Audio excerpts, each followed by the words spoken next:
Today we are going through the anti-Dutch, which I'm classifying as a lines where white is not playing the move of g3. So white's playing some system trying to not play just the main line, but something a little bit different. We're going to cover pretty wide-range systems from normal c4 knight f3 to some of the a bit more creative approaches that white can go for, but it's all going to be addressed by the end of this video. So buckle in and let's have a nice ride through these variations. So obviously if white plays g3 at some point, it's going to end up transposing in most cases to what we looked at in the previous video, g3 Dutch in 10 minutes. If you want to make sure you kind of, keep up with these videos, do make sure to hit the subscribe button to, get those in your feed, as it were.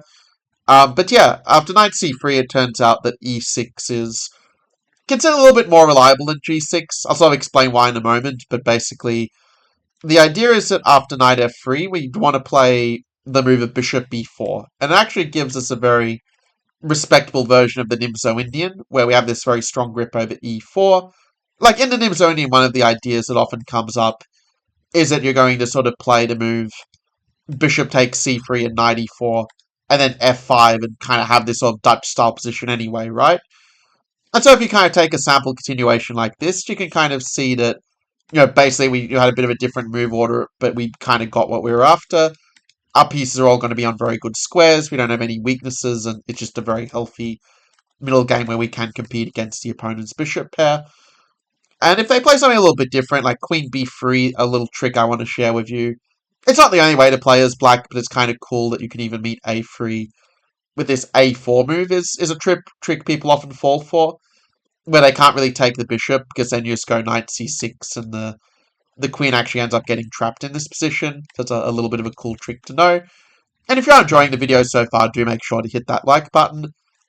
And finally, if white does play some move like bishop g5, you'll often see bishop g5 at like a club level or like online, but a good response is just to take and just get this position where you trade off their bishop pair. They've got the double pawns, like you can either attack them or you can just sort of ignore them and play in the center.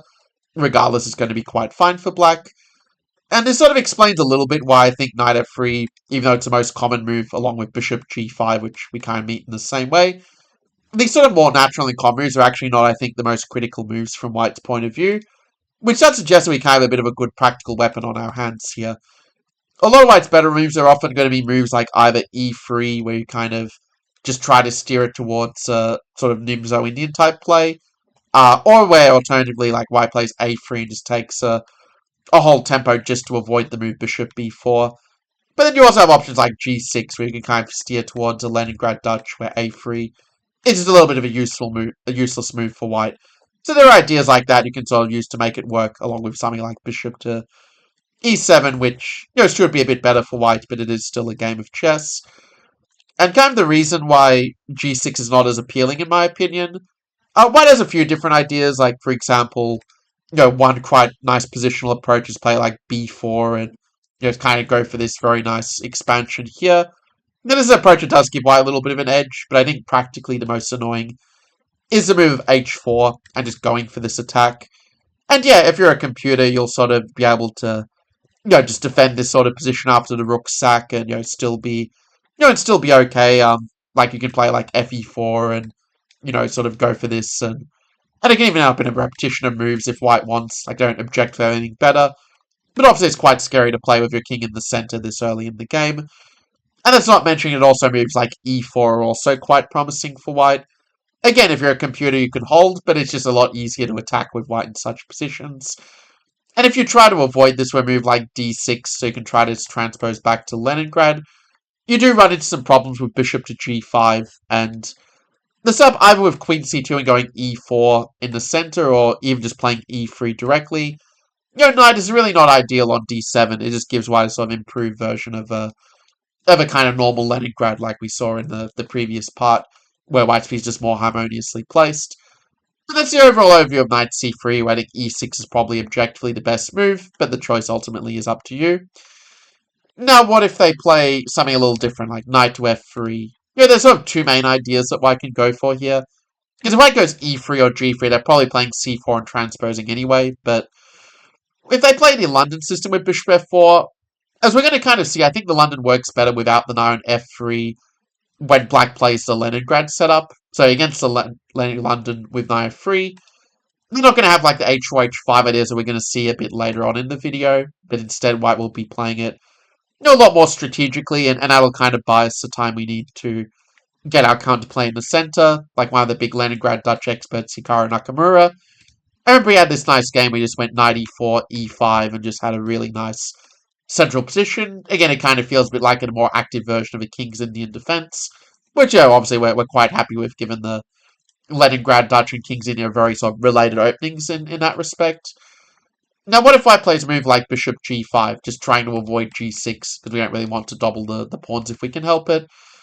Well, then we can just play the move e6, and, the Soviet Grandmaster Andreikin did have some nice games as White with knight d2, bishop e7, and, takes an e4, just kind of giving up the bishop pair, but getting that really nice foothold in the center. And while objectively Black's probably doing okay here, there is the practical advantage of White can either choose to play e5 and kind of get a French where you can't really hit the e5 pawn, or alternatively they can also go ef5 and again maybe make the point that f5 might not be the most ideal move, even if objectively Black should still be okay here.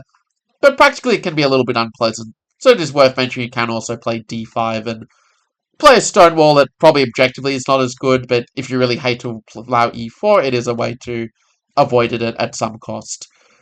Now, what if they play a little bit differently? Like, what if they play the knight c3 anti-Dutch? There are kind of a few interesting ideas that White can potentially go for here, so let's talk about it. After knight to f6, bishop g5, basically we should play d5 to stop them kind of getting in and move e4. The old main line was basically to take and kind of argue that Black's pawns are not the healthiest. And while even that is probably somewhat true, I do think that a rising position like this is still going to be quite okay for Black.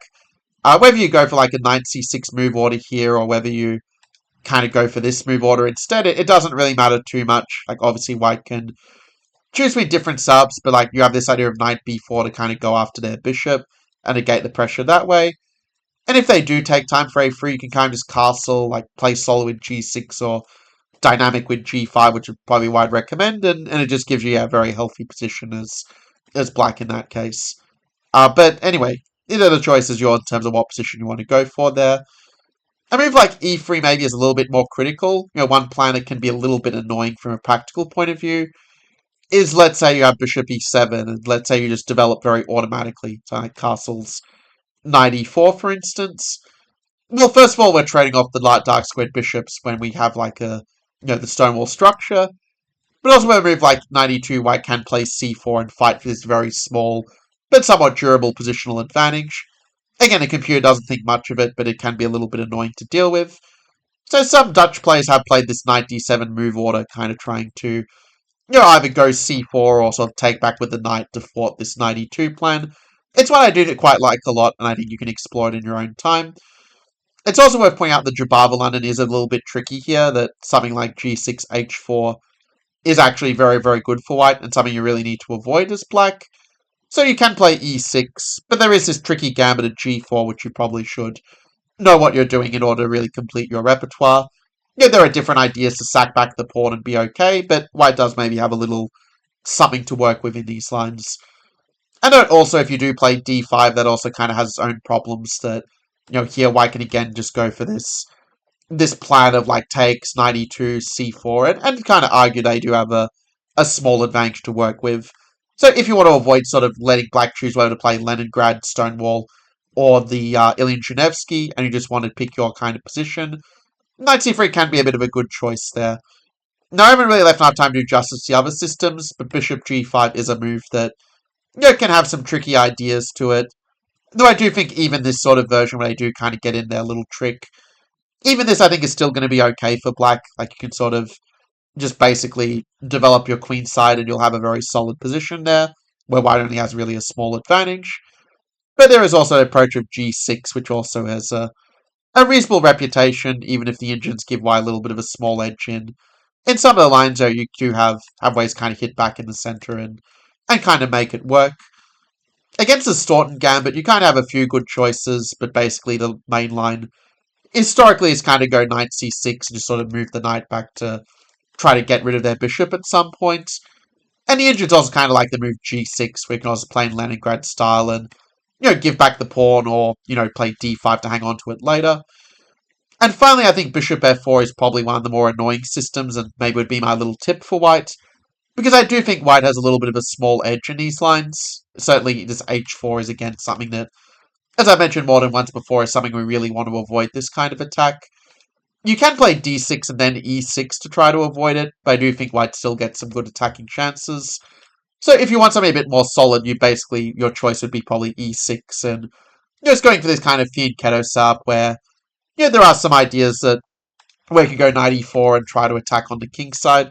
Which, the Indians maybe are not in love with, but it can give you some interesting practical chances. Or alternatively, you could just sort of play it like knight e4 and, accept that white's going to be a little bit better, but that your position is, still largely playable with just very standard kind of Dutch play. But that's all for this video. Hope that you enjoyed it. Let me know in the comments below which variation was your favorite, and I'll see you in the next one. Take care.